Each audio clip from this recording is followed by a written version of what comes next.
Bonjour, donc c'est le moment de produire quelques commentaires sur les propos du pédagogue qui constitue le prologue de cette tragédie Electre. Donc ces 22 premiers vers illustrent la relation très familière et très profonde qui unit le pédagogue et Oreste, une certaine familiarité associée à un véritable souci de la préservation de l'intégrité d'Oreste qui anime le pédagogue, transparaissent ici. Nous avons affaire également à un prologue qui remplit la fonction de nous informer sur le mythe des Atrides, avec tout d'abord les deux premiers vers qui nous rappellent qui est Oreste par rapport à Agamemnon, fils de l'homme qui commandera nos armées devant Troie.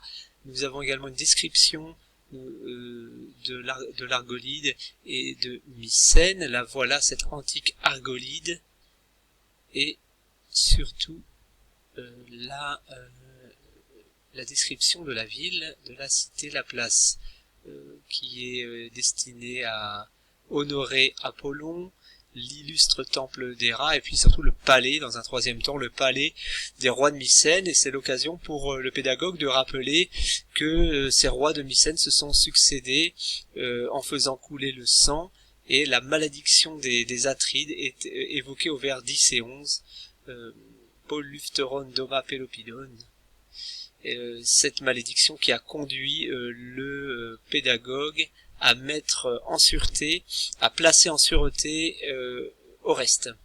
Il l'a préservé et l'a mis hors d'atteinte des meurtriers de son père. Nous pouvons dire que le pédagogue est un personnage qui est là pour rassurer Electre, mais avant tout Oreste. Il régule leur joie, leur douleur démesurée. Il est un personnage qui va encadrer la scène de reconnaissance dans quelques vers.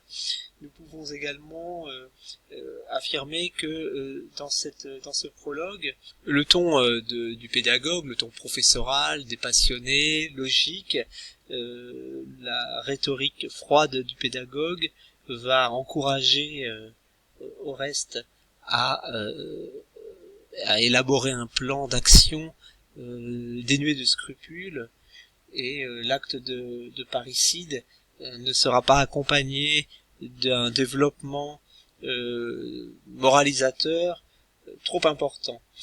Ce prologue se distingue également par le caractère pittoresque de la description du paysage, paysage mycénien. En somme, c'est la vivacité de ce prologue que nous retenons, son caractère efficace et direct, et le public qui pouvait s'attendre à une longue énumération des méfaits commis par les Atrides peut rester sur sa faim, mais nous verrons par la suite s'il est question de rappels mythologique plus développé, et force est de constater que ce prologue remplit avant tout la fonction de présentation des personnages, de leur famille. On apprend qu'Oreste a été confié par sa sœur au pédagogue. Alors je m'arrêterai sur le côté stylistique de l'écriture de Sophocle, et pour vous présenter un vers dont je vous ai brièvement parlé lors de la dernière prise de parole, c'est le vers que l'on appelle le trimètre iambique.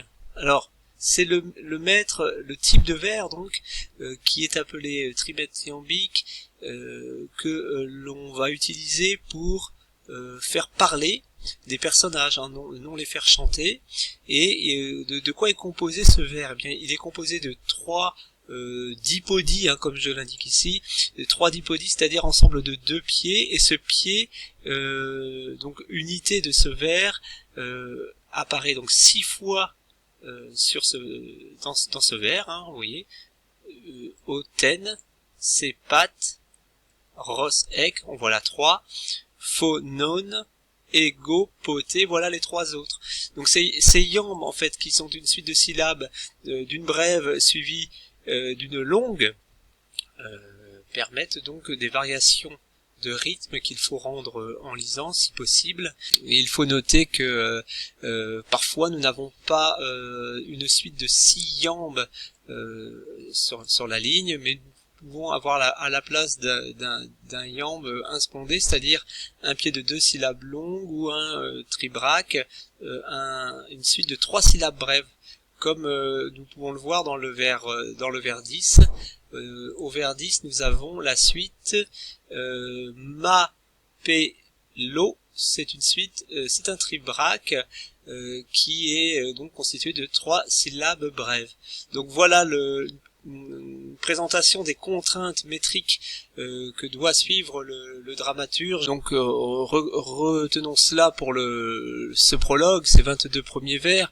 Le pédagogue s'exprime sur un ton froid, professoral, extrêmement précis, extrêmement efficace, et son discours qui, à partir du vers 20, présente le kairos, l'occasion, le moment qui vient d'être atteint, c'est le moment d'agir, d'après lui.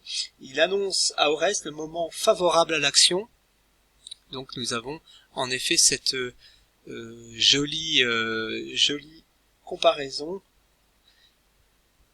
Il nous faut décider au plus vite ce que nous avons à faire. C'est que déjà la vive lumière du soleil pour nous éveille les chansons d'aurore des oiseaux.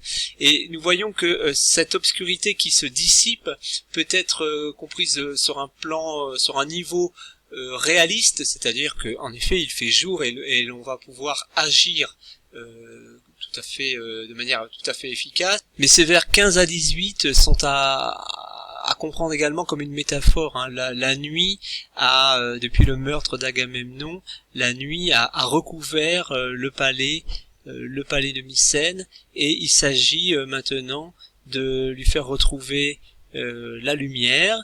Donc ces vers 15 à 18 ont une puissance métaphorique qu'il est bon de noter. Donc cela débouche, cette métaphore débouche sur l'invitation, l'encouragement, l'exhortation à agir, énoncée par le pédagogue.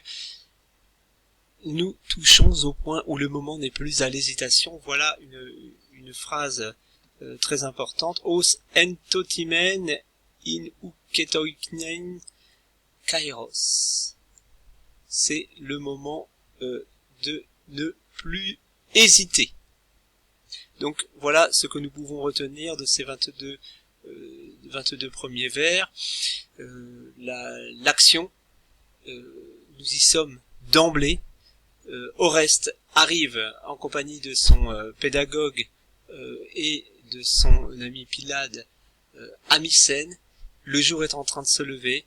C'est le moment d'agir. Ce n'est même plus le temps de rappeler les malheurs qui ont marqué l'ascendance d'Oreste. C'est le moment d'agir, et en faveur bien sûr de l'idée de vengeance, de l'idée de purification. Il va falloir recouvrer l'honneur perdu depuis le meurtre d'Agamemnon, son père.